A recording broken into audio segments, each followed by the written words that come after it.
Mainframe. It's been a while, but the system we have come to know and love for so long, that our heroes have endeavoured to return to, is out there. In fact, it's right before them. They've gone through hell and back to get here. But it's starting to look like Mainframe itself has been through hell as well. By the code!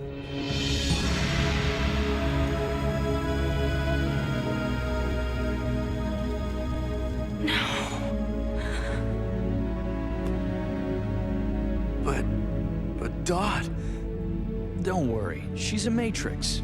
You survived. I know she'll have found a way to do the same.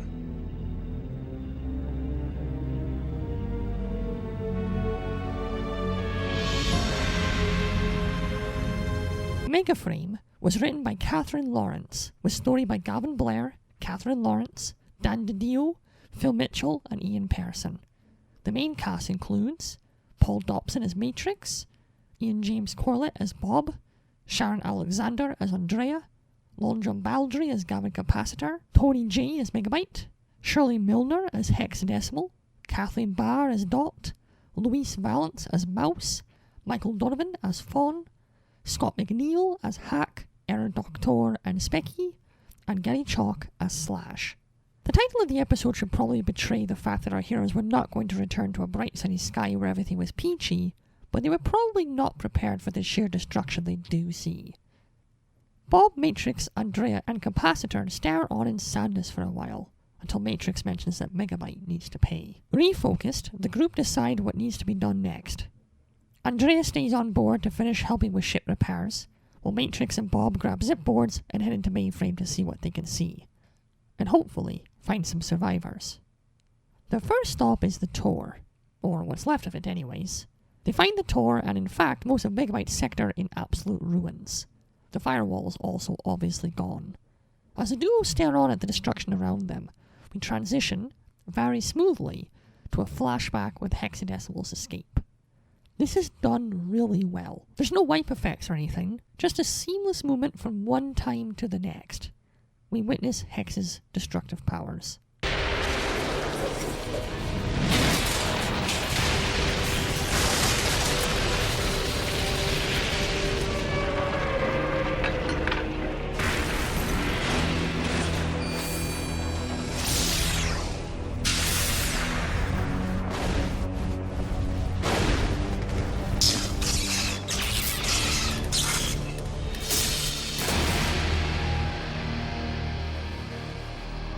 Hex took out the firewall all right. See, that was a really smooth transition back into the present. I really want to emphasize that, because much of the story is told in this way throughout the narrative, and it's masterfully done. Bob and Matrix continue their tour of the wreckage around them, and the completely ravaged buildings, as well as smouldering wreckage from multiple binome carriers.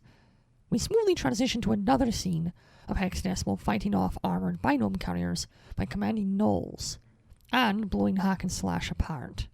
As we transition back to present day again, the duo wonder who won in the end, and the answer seems to be clear when they see that the principal office is being patrolled by Megabyte's forces. Oh no. Now he obviously has a lot less forces, but he definitely is occupying it. In the next scene we see within the principal office, one of Megabyte's spies approaches, informing him that Bob has returned. We see Megabyte sitting in a self-made throne, realizing that this means something very important. The way to the net is open, because the lock on Mainframe has now been removed. He orders Air Doctor, who has become his second in command, to prepare his way out of Megaframe. Meanwhile, our duo approach, and Matrix is so furious that the office has been lost that he rushes into battle. He holds his own against a few carriers, but eventually he gets cornered and overwhelmed. New and improved Bob to the rescue.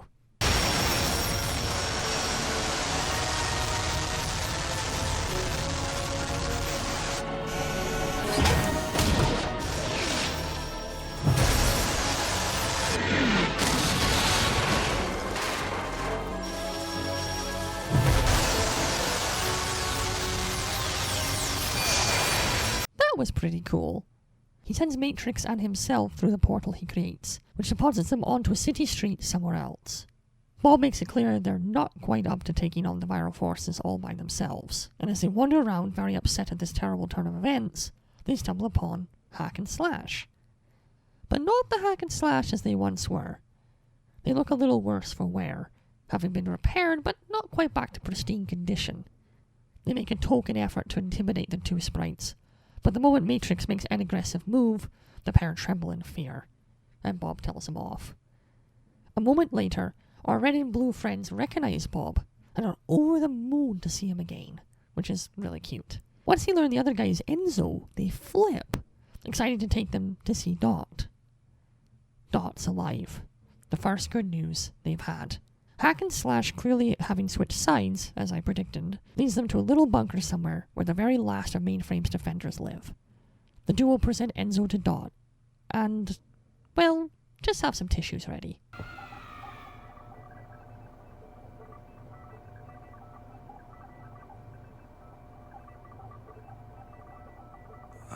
Hi, sis.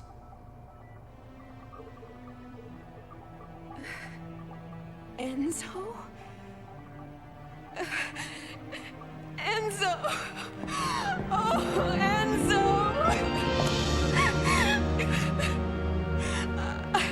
I thought you were nullified. I thought I'd lost everything. I had a promise to keep. I brought Bob home.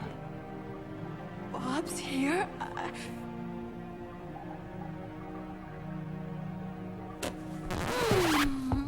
This incredible feel-good moment is comically ended with a record scratch as Mouse steals a kiss with Bob. Dot stands stunned looking at him, and then, as the mood turns a bit tense and awkward, simply shakes his hand as she says she's glad he's back. Bob reciprocates the handshake, but is clearly saddened. What could be making Dot act so awkwardly around him?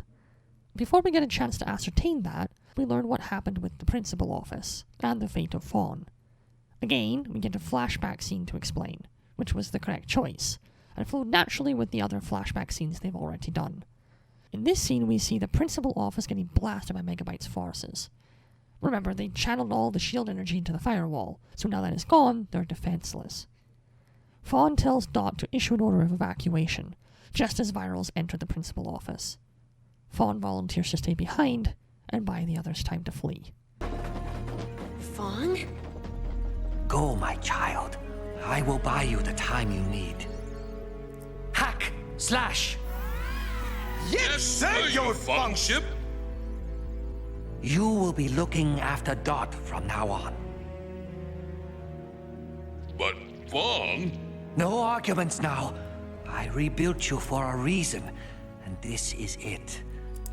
Run along. None of our characters know whether Fawn is alive at the present, but the audience will get confirmation before too long. Before we get there, though, I do want to point out something here. As we snap back to present and Bob is lamenting over Fawn's ambiguous state, we see Dot reach out her hand in comfort and quickly retract it. A very nice, subtle gesture of her awkwardness that doesn't get any unnecessary focus. Just thought I'd point out that nice detail. Anyways, we swap back to the principal office. Now that Megabyte could conceivably get out of this dead system, a system made dead thanks to him, I might add, he orders Air Doctor to set up a portal for him. Of course, they'll need portal codes. Fawn has those. You have some information I require. I will tell you nothing, Megabyte. Excellent. Prepare the extraction device. I thought I'd ask nicely, but my scientists do so enjoy their work. Throw this switch!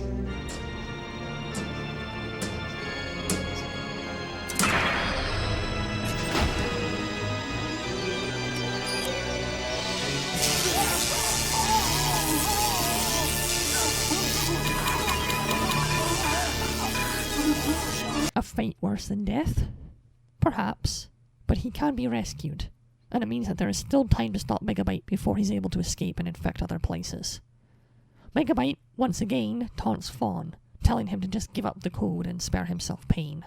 but Fawn tells him to shove it. That a boy. Megabyte simply laughs at him as he suffers. In the next scene, we find ourselves in what is presumably Dot's office. She's crying alone here until Mouse walks in. She's baffled at Dot's behaviour and demands to know why she's been so strange and clearly perturbed. She wonders if it's about the kiss, and Dot says no. But what's the real reason then? I can't face him. Not after what I did. I gave up hope. I didn't think he'd ever come back. I stopped believing in him. Dot, honey, we've all lost hope and we've all changed, except for one thing. Your love for that sprite out there, and his love for you. That's a pretty complex emotion. I'm not talking about love, although that's complicated too. We all know Bob and Dot have feelings for each other. That was clear in like episode 1. But this is different. Dot is embarrassed because she'd given up on him, like she said. She moved on in her heart, and now facing him reminds her of her giving up. It has nothing to do with Bob. It's purely a selfish sort of thought. It's a complex one, though, and I'm surprised and impressed to find it represented here. I think this scene also shows us the evolution in Dot and Mouse's relationship. Mouse has clearly become Dot's confidant and friend, which is really nice to see, because they were at each other's throats a bit at the start. The extraction of Fawn's codes continues, and halfway through, they're able to set up a tear at the top of the building that will serve as Megabyte's escape.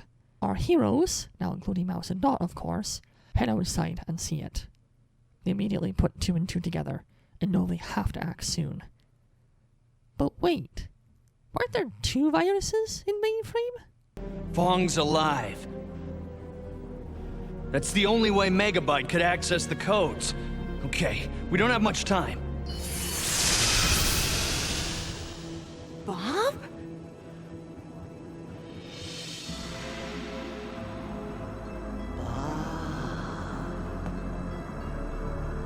Hexadecimal. I've been so bored, but it will be so much more interesting now that you're here.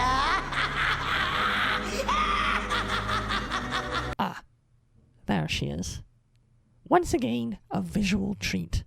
ReBoot tells a lot with just a few sweeping shots and snippets of the past of the conflict and violence that has occurred. A big part of that is the series has worked hard to establish how powerful our villains are. So they didn't need to sell us too much on the way things have fallen apart here. It's easy to grasp. They do a beautiful job of showing and not telling. Again, the transitions between past and present are done seamlessly.